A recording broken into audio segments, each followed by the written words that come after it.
오늘 함께 읽은 시편 119편은 성경에서 가장 긴 절을 가지고 있는 성경입니다. 총 176절까지 있습니다. 한번 살짝 넘겨보십시오. 시편은 시편 1편과 시편 오늘 읽은 119편이 사실은 전체 시편 150권에서 주제장이다라고 구약학자들은 이야기하고 있습니다. 왜냐하면 시편 1편과 오늘 119편은 히브리어로 복 있는 사람이여 아슈레이라고 시작합니다. 복 있는 사람, 이 복 있는 사람이라는 것은 구약 성경에서 매우 중요한 의미를 담고 있습니다. 창세기에 보면 하나님께서 아브라함을 부르실 때 내가 너에게 복을 줄 것이다. 그러면 너는 복이 될 것이다. 너를 통해 온 백성들이 온 민족이 복을 받을 것이다. 하나님께서 이렇게 언약을 맺으신 이후에 이스라엘 백성들에게 누가 복이 있는 백성인가? 저 고대 근동사회의 바벨론 사람들인가? 아니면 나일강 적조를 끼고 풍요로움을 믿고 사는 이집트 사람인가? 복이 있는 사람은 굉장히 중요한 질문이었습니다. 그래서 오늘 시편 119편은 시편 1편과 더불어 아주 중요한 장이라고 할 수 있습니다. 특별히 구약 성경에 있어서도 신명기는 굉장히 중요합니다. 예수님께서도 신약 성경에 보면 신명기를 굉장히 자주 인용하셨습니다. 신명기는 구약 역사를 평가할 때 구약 역사의 중요한 근거의 틀이 됩니다. 그래서 신명기 사관이라고 하는데요.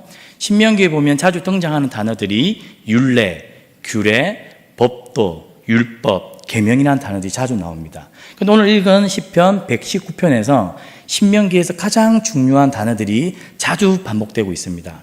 그래서 오늘 시편 119편은 이스라엘 공동체가 신명기 말씀의 핵심되는 것들을 이 119편 안에 고스란히 담아 놓았습니다.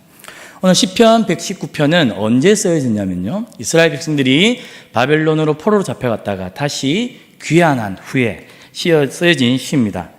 바벨론 유수에서 귀환한 경건한 이스라엘의 시인이 쓴 시라고 말할 수 있습니다. 이스라엘 공동체는 이스라엘 백성들은 바벨론 유수 기간 동안에 중요한 신학적 고민이 하나 있었습니다. 하나님께서 함께 임재한다고 하는 예루살렘 성전이 회파되었죠. 그때 이스라엘 백성들에게는 굉장한 충격이 있었습니다. 만군의 여호와 하나님이 임재해 계신 성전이 회파되었으니까요. 그래서 그들에게는 두 가지 질문이 있었습니다. 야훼 하나님이 바벨론 제국이 섬기는 마루신보다 힘이 없는가? 아니면 하나님이 이 성전을 버리고 떠나셨는가?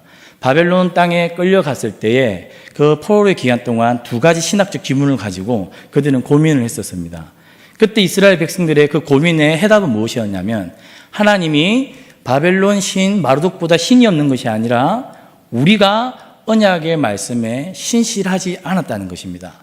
그래서 포로로 귀환한 이후에 이스라엘 공동체는 하나님께서 주신 언약의 말씀 앞에 신실하기 위해서 정말로 애쓰고 노력합니다.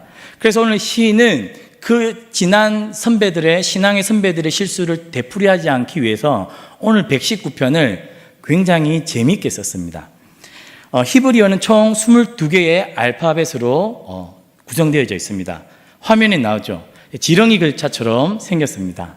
근데 이 총 22개의 알파벳을 이용해서 각 이 22개의 이 알파벳을 총 8행씩 붙여서 22 곱하기 8절씩은 총 176절이 나오죠. 그래서 처음에 영어로 말하자면 A, 우리 한글로 말하면 가, 이 가를 이용해서 1절도 가로 시작하고 2절도 가로 시작합니다. 그래서 히브리어로 알렙이라고 하는 이 알파벳을 이용해서 1절부터 8절까지 그리고 9절부터 16절까지는 이 베트라는 이제 영어로는 빛이죠. 이렇게 해서 시를 만들었습니다. 그래서 일종의 이스라엘 공동체의 이 시편 119편은 가나다송이라고 부르면 되겠습니다. 그래서 이 알파벳을 이용해서 시편을 썼기 때문에 어린아이부터 해서 노인이 이르기까지 이 율법의 중심이 되어지고 있는 이 말씀을 잊지 않고 이야기로 노래로 전달해 줄 수 있었던 것이죠. 그만큼 오늘 시편 119편은 이스라엘 공동체에게 중요한 성경입니다. 우리 한글 성경을 보면 1절에 행위가 온전하여 라고 시작하고 있습니다. 그런데 실제로 히브리어 성경에 보면 행위가 온전하여로 시작하지 않고 어떻게 시작하냐면 시편 1장 1편에 보면 1편 1절에 보면 복 있는 사람이요 이렇게 시작하죠. 똑같이 오늘 119편도 사실은 복이 있는 사람이여 아쉬레이라고 시작하고 있습니다. 시인은 누가 진짜 복된 인생을 살고 있는가? 누가 인생을 진짜 잘 살고 있는 사람인가? 돈 많은 사람인가? 아니면 저 바벨론 제국의 마르둑 신을 섬기고 있는 사람인가? 지금 당장은 이스라엘 공동체가 아주 부족해 보이지만 야훼 하나님을 섬기는 그 공동체인가? 누가 복이 있는 사람인가? 흔들림 없는 이 표현을 가지고 오늘 시편 119편 1절을 시작합니다. 누가 복이 있는 사람인가? 시인이 고민해 보았더니 첫 번째 누굽니까? 행위가 온전하여.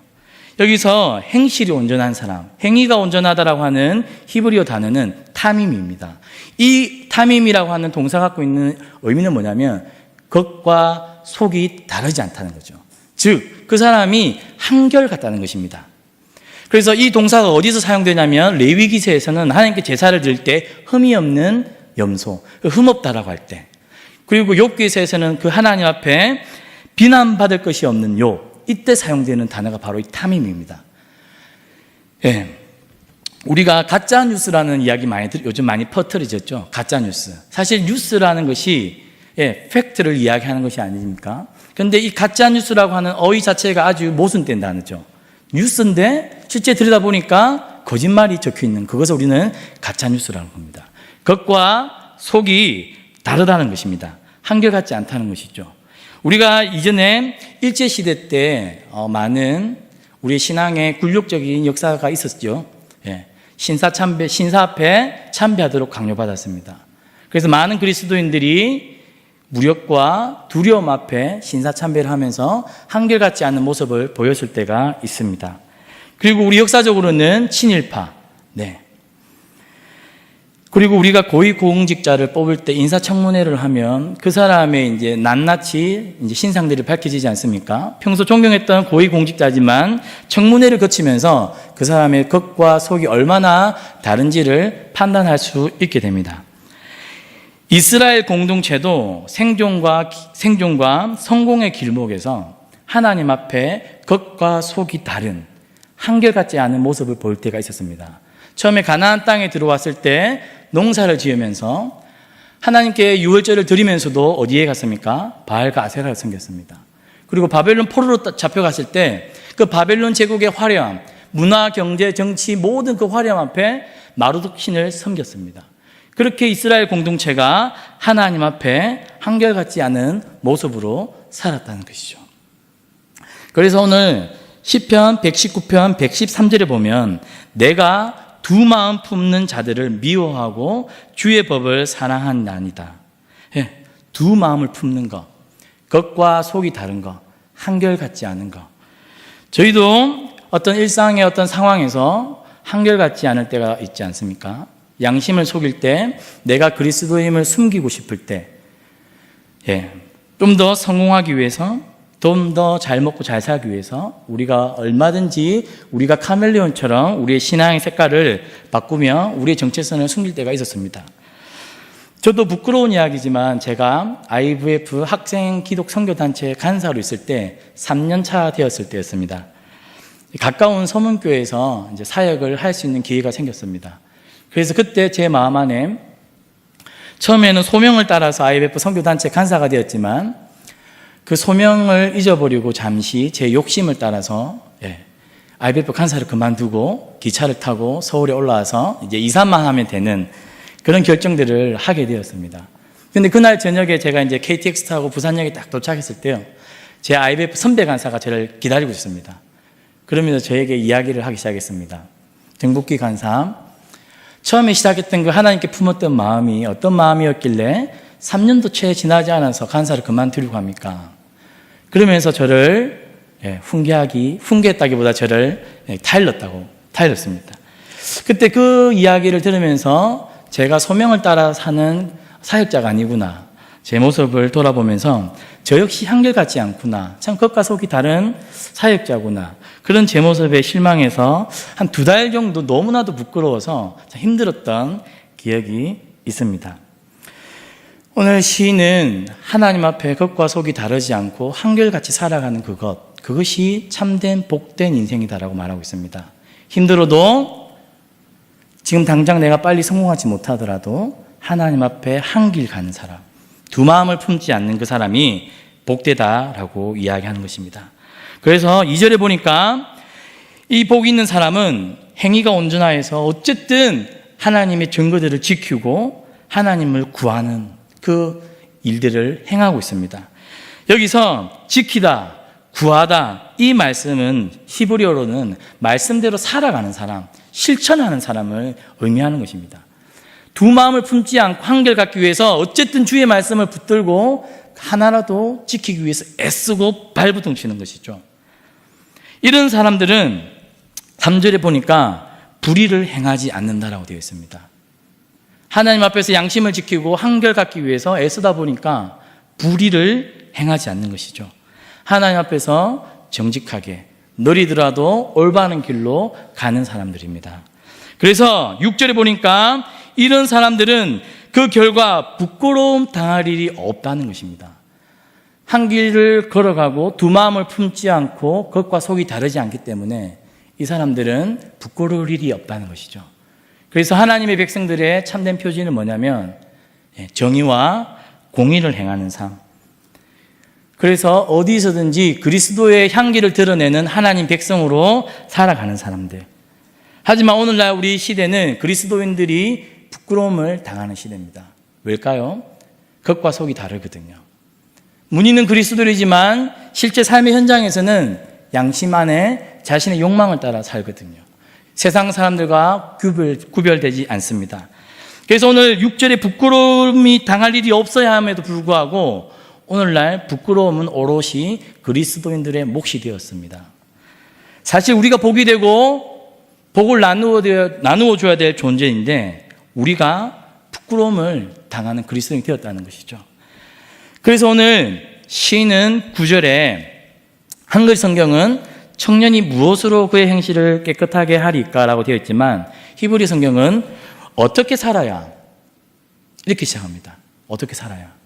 앞서서 한결같지 않은 사람들이 불의를 행하고 부끄러움을 당하다 보니까 이 당시 많은 이스라엘 그리스도인들이 이스라엘 공동체가 바벨론 땅에 가서 여호와 하나님을 잊어버리고 또 가나안 땅에서는 바알과 아세라에 동화되어 가면서 너무나도 부끄러운 일들을 했거든요. 그래서 몰렉 신 앞에 인신 제사를 드렸습니다. 어린아이를 바치는 일도 했고요. 그리고 사사기에 보면 처음으로 시체를 토막내는 사건, 기부화 사건도 생겼지 않습니까? 그리고 이스라엘 공동체 안에 서로가 기업물을 이 고엘 제도를 하나님께서 만드셨는데 서로 공동체를 지키지 않습니다. 망가져 갔습니다. 이스라엘 공동체 누구 하나 하나님 앞에 신실하게 살아가기 위해 애쓰지 않았다는 것이죠. 그런 상황 속에서 포로기 이후에 이제 다시 이스라엘에 돌아온 하나님의 신실한 백성들이 이제는 그런 실수들을 반복하지 말자는 것입니다. 그래서 어떻게 하면 우리가 그런 실수들을 반복하지 않고 한 길을 갈 수 있을까? 어떻게 하면 겉과 속이 다르지 않고 우리가 부끄러움 당하지 않고 살아갈 수 있을까? 그런 질문을 던지면서 시작하는 것입니다. 특별히 이제 바벨론 포로로 잡혀갔을 때 거기서 태어난 아이들이 있겠죠. 바벨론 1.5세대들, 바벨론 2세대들이 있는 것입니다. 그들이 바벨론 땅에서 무엇을 보았을까요? 바벨론의 경제와 문화와 종교와 모든 것들이 화려하고 웅장했겠죠. 그 당시 바벨론 제국이 이집트와 그 지중해 위의 터키와 모든 그 일대를 다 장악했으니까요. 그것을 지켜본 세대의 아이들이 다시 이스라엘 땅에 돌아와서 이제 회파된 성전을 재건해가면서 그들의 마음이 어디에 쏠릴까요? 당연히 바벨론으로 향하겠죠. 그런 그들의 자녀들을 두고 오늘 시인은 어떻게 하면 청년들이, 우리의 젊은이들이, 우리의 젊은 자녀들이 하나님 앞에 행실을 깨끗히 하며 살 수 있을까 질문을 던집니다. 이 질문에 시인은 이렇게 말합니다. 9절에 주의 말씀만 지킬 따름입니다. 10절에 내가 전심으로, 그리고 11절에 내 마음에 두었습니다 라고 이야기합니다. 시인은 우리가 살아갈 수 있는 유일한 길은 하나님 말씀을 붙잡는 것입니다. 우리 삶이 아무리 바쁘고 그 바쁜 일상 속에 쳇바퀴 돌아가는 육아와 직장 생활과 여러 가지 일들 속에서도 하나님 말씀을 읽기 위해서 우리가 애쓰는 것이죠. 그런데 오늘 이 시편 119편 53절에 가면 율법을 버린 악인들이 등장합니다. 그리고 시편 다른 구절에 가면 그들의 마음은 살쪄서 기름덩이 같다는 표현이 나옵니다. 율법을 붙잡지 않고 바벨론화되어 버린 많은 이스라엘 백성들의 마음이 어떻다고요? 살찐 기름덩이 같다는 것입니다. 오늘날 많은 그리스도인들의 마음이 살찐 기름덩이 같다는 것이죠. 그래서 오늘 시인은 어떻게 하면 우리가 주님 앞에서 깨끗하게 살아갈 수 있을까? 그래서 우리가 정의와 공의를 행하면서 부끄럽지 않으며 살아갈 수 있을까?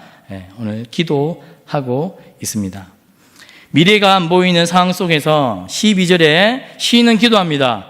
찬송을 받으실 주 여호와여, 주의 율례들을 내게 가르치소서. 주님, 우리에게 말씀을 주십시오. 우리의 이 기름진 마음에 하나님 말씀을 주셔서 우리가 그 마음으로 한결같은 그런 우리가 되게 하여 주십시오라고 오늘 노래하고 있습니다. 오늘 시인은 포로기 이후에 절망 속에서도 소망을 잃지 않고 이렇게 소망 중에 노래합니다.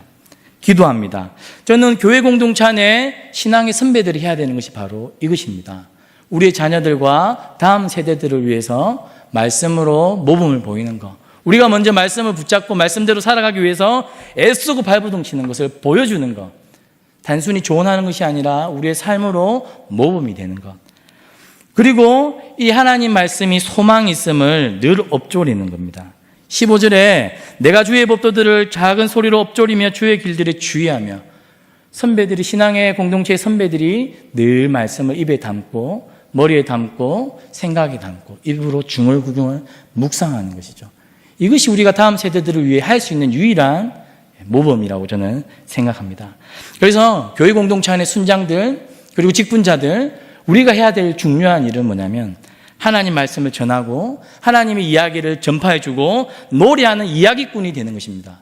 교회 안에 말씀의 이야기꾼이 되어서 우리 다음 세대들에게 그들이 한 길을 걸을 수 있도록, 한결 같을 수 있도록, 겉과 속이 다른 그리스도인을 자라는 것이 아니라 행실이 온전한 자로 세워 살아갈 수 있도록 그렇게 돕는 것입니다. 17절에 보면 주의 종을 후대하여 살게 하소서, 그리하시면 주의 말씀을 지키리이다라고 되어 있습니다. 여기서 히브리 성경은 하나님 나를 너그럽게 대하여 주십시오. 영어 성경에는 do good to your servant, 하나님 나한테 잘 좀 대해 주십시오, 이렇게 고백합니다. 이유가 뭐냐면 19절에 나는 땅에서 나그네 되었다는 것입니다. 그 당시 많은 사람들이 잘 먹고 잘 살기 위해서 바벨론 땅에 정착했습니다. 이스라엘로 다시 귀환하지 않은 이스라엘 백성들이 참 많았습니다. 하지만 하나님께 소망을 들었던 많은 신실한 남은 그루터기 같은 이스라엘 백성들은 다시 돌아왔습니다. 나그네 같은 삶을 살았습니다. 정주하기보다는 말씀을 쫓아서 말씀 인도하는 것으로 늘 다녔던 그 나그네 같은 삶을 살았다는 것이죠. 나그네처럼 살다 보니까 20절에 가니까 주의 규례들을 항상 사모함으로 내 마음이 어떻다고요? 상하나이다. 시인은 하나님 말씀대로 살아가려고 발버둥 치고 한결같기 위해서 정직하려고 애쓰고 공의와 정의를 실천하면서 살려고 발버둥 치다 보니까 마음이 어떻다고요? 상한다는 것입니다. 그러한 신앙의 삶을 사는 것이 쉽지 않다는 것입니다. 마음이 상했어요. 그래서 하나님께 이야기하는 것이죠. 하나님, 힘이 듭니다. 후대하여 주십시오라는 이 표현은 다른 말로 하나님, 나를 꼭 좀 안아주십시오. 하나님, 너무 힘듭니다라는 시인의 고백입니다. 왜요? 하나님 말씀대로 살아가려고 애썼기 때문이죠. 우리 그리스도인들의 기도 가운데 우리가 찬양할 때 이런 고백들이 저는 나와야 된다고 생각합니다. 힘들지만 하나님 말씀 앞에 신실하게 살아가려고 애쓰다 보니까 참 마음이 상할 때도 있고 참아야 할 때도 있고 내 자아를 낮춰야 될 때도 있고 내가 먼저 움직여야 될 때가 있습니다. 섬겨야 합니다. 이 삶이 쉽지 않죠. 우리의 마음이 상하고 참 자존심도 무너질 때가 많습니다. 그럴 때 우리가 기도할 때 어떻게 하나님께 기도해야 합니까? 하나님, 힘듭니다. 하나님, 좀 안아주십시오. 하나님, 제 마음에 힘을 주십시오. 오늘 시인은 그렇게 이야기하고 있습니다. 22절 같이 한번 읽어보겠습니다. 시작. 내가 주의 교훈들을 지켜 싸우니 비방과 멸시를 내게 떠나게 하소서. 오늘 시인은 자신을 비방하고 멸시하는 많은 바벨론 사람들을 만났습니다. 심지어 이스라엘 공동체 안에서도 그렇게 살아가는 것이 의미 있냐? 야훼 하나님은 힘이 없어서 바벨론의 마르둑 신한테 진 거야.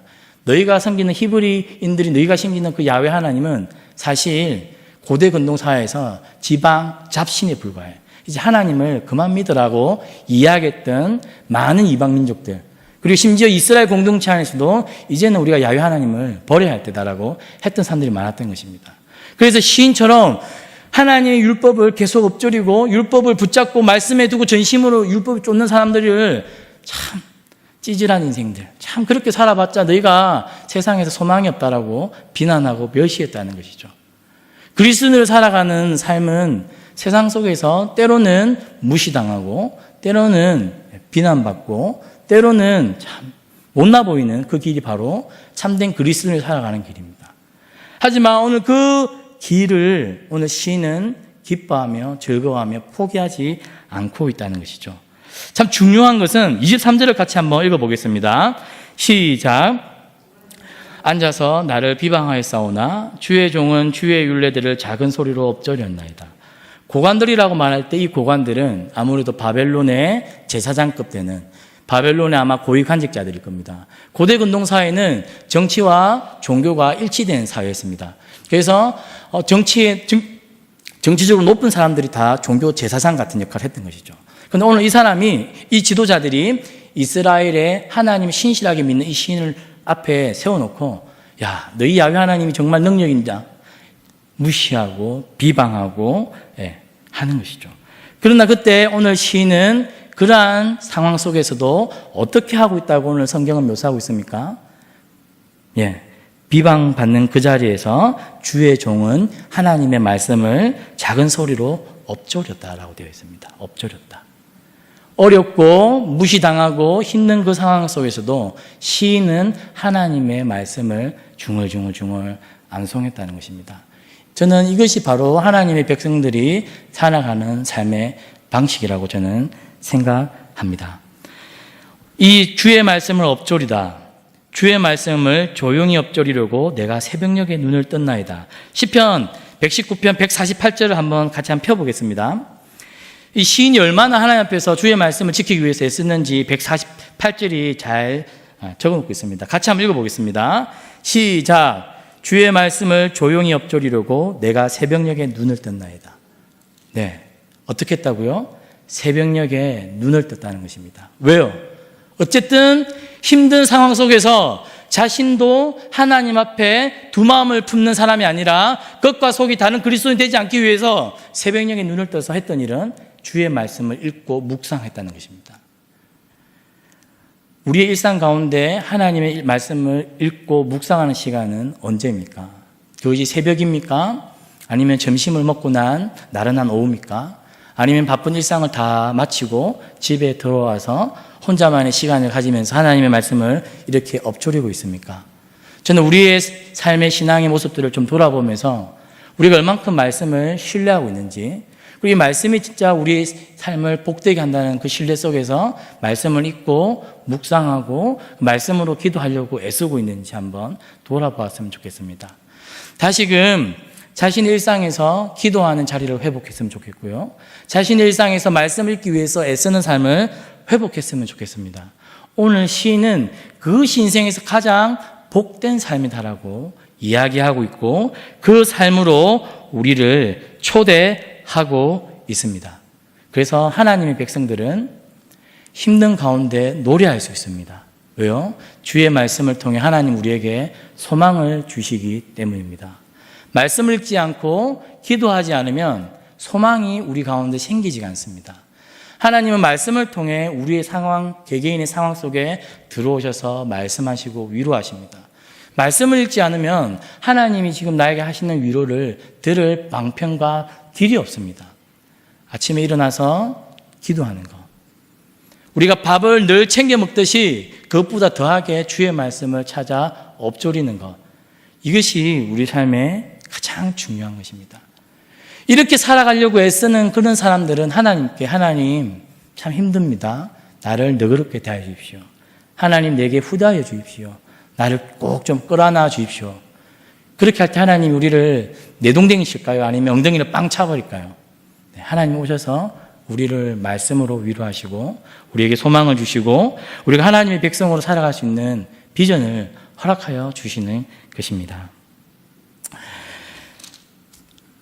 24절 말씀을 보겠습니다. 주의 증거들은 나의 즐거움이요 나의 충고자니이다.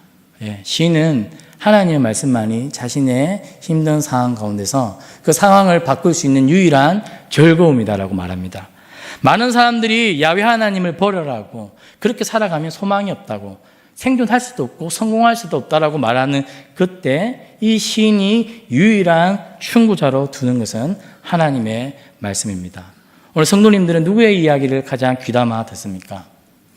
오늘 시인은 하나님의 말씀을 우리 인생의 가장 중요한 충고자로 둘 것을 권고하고 있습니다. 그래서 우리 그리스도인들에게는 이 상상력이 필요합니다. 상상력. 이 지금 우리가 살아가는 이 현실은 진짜 돈과 인맥이면 모든 것이 다 해결되어지죠. 돈이 있으면 참 편리합니다. 좋은 인맥이 있으면 안 되던 것도 됩니다. 하지만 그러한 현실을 보면서도 이 현실 너머에 온 세상을 다스리고 있는 분은 하나님이다라고 믿을 수 있는 것은 하나님이 우리에게 비전을 주시는 것, 하나님이 우리의 상상력을 열어주시는 겁니다. 현실 너머에 계신 하나님을 볼 수 있는 비전, 그것은 우리가 기도할 때 생겨나는 것입니다. 그래서 오늘 시인은 19절에 이렇게 기도합니다. 나는 땅에서 나그네가 되었사오니 주의 계명들을 내게 숨기지 마소서. 우리가 기도할 때 하나님 주의 말씀을 숨기지 마시고 우리에게 밝혀 보여주십시오. 주의 빛 비추사 우리 길을 비춰달라는 것입니다. 주께서 주의 말씀을 우리에게 숨기지 않을 때 우리의 상상력이 회복되는 것입니다. 18절에도 그렇게 기도합니다. 내 눈을 열어서 주의 율법에서 놀라운 것을 보게 하소서. 여기서 표현이 뭡니까? 보게 하소서. 보아야 하니까 숨기지 말라는 것입니다. 볼 수 있는 힘, 현실 너머에 하나님이 살아계시기 때문에 그 바벨론 제국의 화려함에 굴복하지 않을 수 있는 그 힘은 하나님으로부터 오는 것입니다. 우리가 살아가는 돈과 인맥을 넘어설 수 있는 그 비전은 하나님 우리에게 말씀으로 우리의 눈을 열어주십시오 라고 우리 공동체가 함께 기도하는 것입니다. 우리가 새벽에 이런 기도들을 했으면 좋겠습니다. 하나님 우리 공동체가 우리의 자녀들이 하나님 현실에 매몰되지 않고 하나님 나라의 비전을 보게 해주십시오. 현실에 매몰될 때 일어나는 일은 겉과 속이 다른 겁니다. 생존과 성공을 위해 양심을 파는 것이죠. 하지만 하나님 나라의 비전을 가진 사람들은 양심을 팔지 않습니다.